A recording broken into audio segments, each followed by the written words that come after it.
2022년 10월 12일 수요일 김성미 목사와 함께하는 매일 보약 한 첩 역대상 8장 베냐민 지파의 반전 34절 요나단의 아들은 무리바알이라 무리바알은 미가를 낳았고 아멘. 역대상의 낳고가 끝나는 장이다. 무려 8장에 거쳐 달려왔는데 마지막 한 장을 베냐민 지파에서 장식을 한다. 이스라엘 지파 중에 7장에서는 한꺼번에 몇 줄을 적은 게 끝인 지파도 있고 아예 적히지도 않는 지파도 있다. 그런데 베냐민 지파, 그것도 맨 마지막에 막내 지파는 장황하게 한 장을 차지하고 있다. 별 볼 일 없는 베냐민 지파가 마지막을 장식할 줄 누가 알았겠는가. 요셉 앞에 갈 때만 해도 혹시나 죽을까봐 아버지가 애지중지하던 아주 작은 자였는데 이렇게 장성한 지파가 되다니. 우리는 성경을 한 장만 보면 연결이 안 된다. 하지만 전체적으로 보고 그 약속의 말씀을 잊지 않고 있다면 그 말씀은 끝내 이루어진다. 베냐민은 물어뜯는 일이라 아침에는 빼앗은 것을 먹고 저녁에는 움킨 것을 나누리로다. 창세기 4장 49장 27절. 이 말씀이 근거된다. 다른 형들은 참 많은 축복을 하는데 베냐민은 이렇게 한 줄을 기록한 것이 전부이다. 하지만 포로 귀환 후에 되돌아보니까 이런 엄청난 축복이 있었다. 막내인데 이 막내가 물어뜯는 일이라고 한다. 물어뜯는 일이라는 표현은 사우랑의 시대를 말하고 있는 듯하다. 저녁에는 움킨 것을 나눈다고 했는데 이는 요나단이 자신의 옷을 벗어서 다윗에게 주고 칼까지도 준 사실을 두고 하는 말이 아닌가 싶다. 사실 유다 지파와 베냐민 지파는 앙숙으로 살아갈 수밖에 없는 지파이다. 유다 지파에서는 다윗이 나오고 베냐민 지파에서는 사울이 나왔으니 앙숙 중에 앙숙일 수밖에 없는데 지혜로운 다윗의 친구 요나단으로 인하여 모든 것은 한 방에 해결된다. 이 용맹스러운 베냐민 지파의 최후는 다윗에 의해 소멸될 뻔하였으나 요나단의 고개 숙임으로 말미암아 자신이 왕이 아니라 왕권을 넘겨준 것이나 마찬가지이다. 그 당시 칼은 사울왕과 요나단만 소유할 수 있는 무기였고 이 무기가 있다는 것은 모든 전장에 이길 수 있는 확률이 엄청 높은 것인데 자신의 목숨을 내어준 것이나 마찬가지다. 이렇게 지혜로운 한 사람으로 인하여 가문이 살 수 있는 역사가 일어난다. 사실 사울이 평생 사위 다윗을 죽이겠다고 쫓아다녔으니 사울이 죽으면 그 모든 것을 죽이고 싶은 게 다윗이었을 것이다. 그런데 지혜로운 요나단으로 인하여 자신의 절름발이 아들 무리바알이 살아나는 은혜가 있다. 살려줬기 때문에 가문이 연결된다.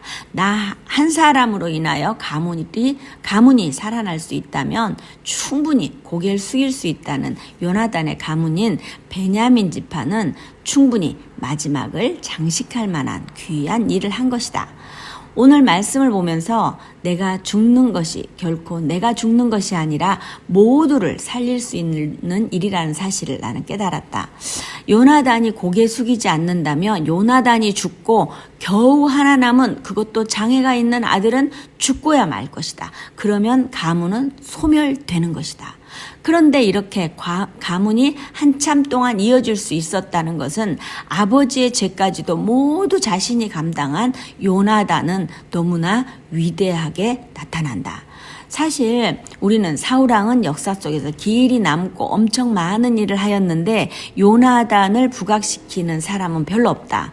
그런데 오늘 말씀을 통하여 요나단은 자신의 때에는 빛을 보지 못하고 단지 다윗의 돕는 자로 남아서 별로 부각되지 않는 사람이라 생각했는데 성경 전체를 봤을 때 요나단만큼 엄청난 일을 한 사람은 없다고 생각한다. 가문을 이어간다는 것은 정말 엄청난 일이다.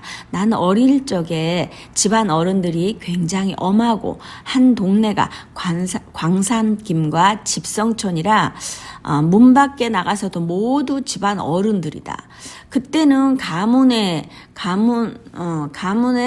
하는 것을 가문에서 하는 것을 잘 몰랐다.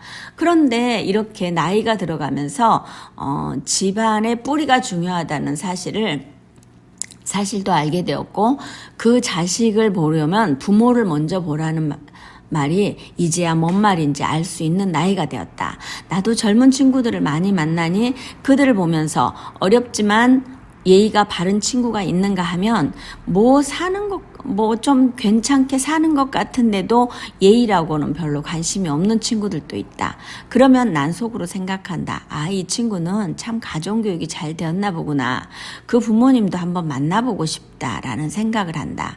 자신의 행동으로 인하여 부모까지도 만나보고 싶게 만드는 이런 귀한 일은 그 젊은 친구에게서 나오기는 했지만 그 부모 삶의 결과물이라 할 수 있다. 요즘 아들이 예절에 대해 관심이 많다. 그래서 집에 올 때면 가끔 이런 때 어떻게 해야 하느냐고 질문을 한다. 그 중에 하나가 음주문화다. 목사인 내가 아들에게 이런 걸 가르쳐야 하나 싶기도 한다.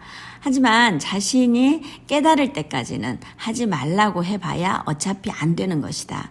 우리 애들은 술을 많이 마시지는 않는다는 사실을 난 잘 안다. 분위기 맞춰 조금 마시는 정도인데 아들은 선임들과 함께 할 때 칭찬을 많이 받는다고 곧잘 자랑을 한다. 이게 전부는 아니겠지만 우리는 요나단과 같은 삶이 필요하다.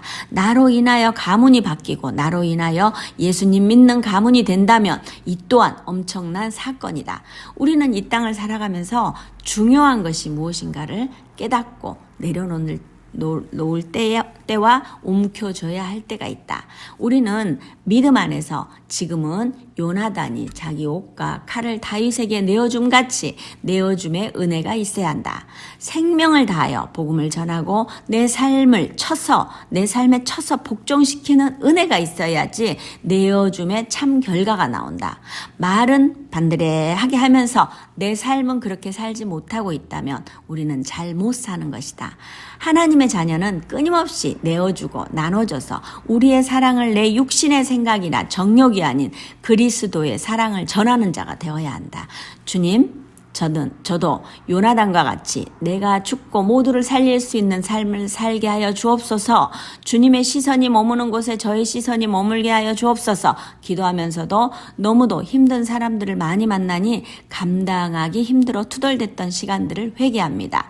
그 모든 일들을 넘어갈 수 있는 은혜가 있게 하여 주옵소서. 이제 이 단련됨으로 말미암아 온전히 뚜벅뚜벅 걸어가길 소원합니다. 다시금 순종하며 나아가길 원합니다. 어렵고 힘든 영혼들을 붙이실 때 제게도 힘 주시고 능력 주셔서 충분히 감당할 수 있는 마음을 주옵소서. 신사행복강교회를 위해 기도하고 후원하시는 모든 분들을 주님의 이름으로 축복합니다. 이분들의 삶이 요나단과 같이 어둠을 빛으로 바꿀 수 있는 그런 사람이 되게 하여 주시고 온전히 주님 영광 위에서 사용하여 주옵소서. 주님, 오늘도 저를 보며 행복했으면 좋겠습니다. 저로 인하여 환하게 미소 지었으면 좋겠습니다. 오늘 하루도 주님 한 분으로 충분히 만족합니다. 주님 사랑합니다. 이 글을 읽는 모든 분들을 주님의 이름으로 축복합니다. 그대들을 위해 오늘도 기도합니다.